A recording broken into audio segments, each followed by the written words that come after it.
নবীর জন্মদিবস পালন করা যাবে। ঈদে মিলাদুন নবী, নবী দিবস উপলক্ষে কোনো অনুষ্ঠান চলবে না। স্পষ্ট হাদিস থেকে প্রমাণ, রাসূল সাল্লাল্লাহু আলাইহি ওয়াসাল্লাম স্বয়ং নিজের জন্ম দিবস পালন করেছেন। ঈদে মিলাদুন নবী, ঈদ একটা শব্দ, মিলাদ একটা শব্দ, আর নবী একটা শব্দ। পিছন দিক থেকে বুঝি, এই দুটো শব্দ আগে বুঝি।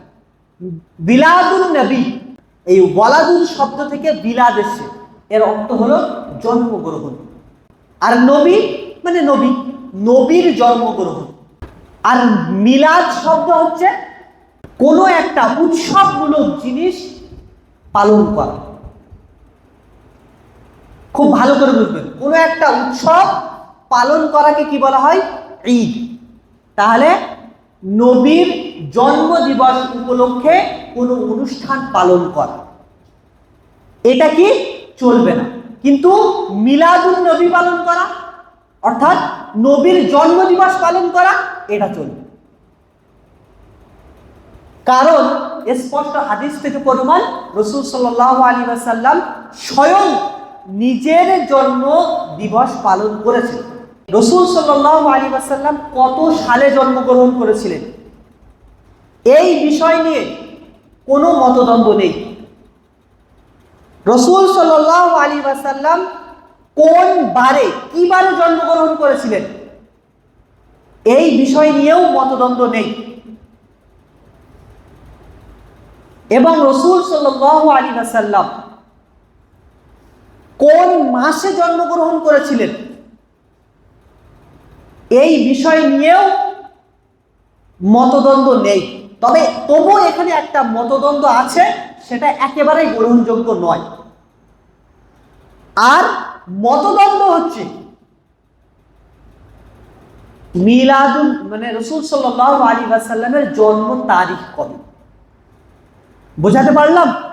বিদায়া ওয়াল নিহায়া একটি কিতাব, যিনি লিখেছেন ইবনে কাসির রহমাতুল্লাহি আলাইহি। তো ওই কিতাবের ভিতরে এই বিষয়টা পুরো স্পষ্টভাবে উল্লেখ করা আছে।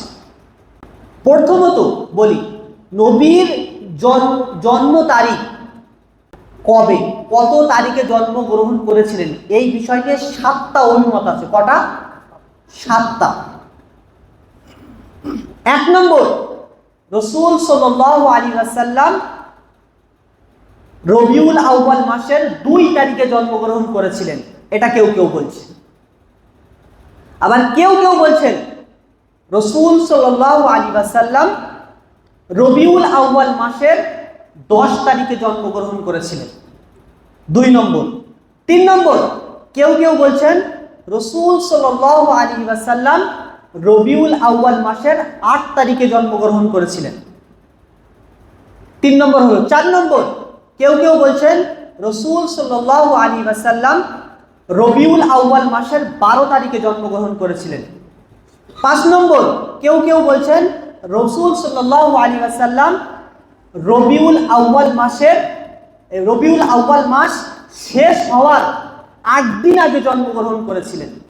6 নম্বর, কেউ কেউ বলছেন রাসূল সাল্লাল্লাহু আলাইহি ওয়াসাল্লাম রবিউল আউয়াল মাস শেষ হওয়ার 10 দিন আগে জন্মগ্রহণ করেছিলেন। আর 7 নম্বর, কেউ কেউ বলছেন রাসূল সাল্লাল্লাহু আলাইহি ওয়াসাল্লাম রমজান মাসের 12 তারিখে জন্মগ্রহণ করেছিলেন। এই 7টা অভিমত। এই অভিমতের মধ্যে যেগুলো গ্রহণযোগ্য সেগুলো নেওয়া হয়েছে 3টে হলো, কেউ কেউ বলছেন রাসূল সাল্লাল্লাহু আলাইহি ওয়াসাল্লাম জন্মগ্রহণ করেছেন রবিউল আউয়াল মাসের 2 তারিখে, আর একটা হলো রবিউল আউয়াল মাসের 8 তারিখে, আর একটা রবিউল আউয়াল মাসের 12 তারিখে। এর মধ্যে রবিউল আউয়াল মাসের যে 2 তারিখ, এই 2 তারিখটা না গ্রহণযোগ্য না প্রসিদ্ধ, না গ্রহণযোগ্য না প্রসিদ্ধ। বিশুদ্ধ যেটা হলো সেটা হচ্ছে রবিউল আউয়াল মাসের 8 তারিখে রাসূল সাল্লাল্লাহু আলাইহি ওয়াসাল্লামের জন্ম। আর প্রসিদ্ধ যেটা সেটা হচ্ছে রবিউল আউয়াল মাসের 12 তারিখ। এবং এই দিনের আমলও কিছু আছে, এটা আমরা কিন্তু জানি না।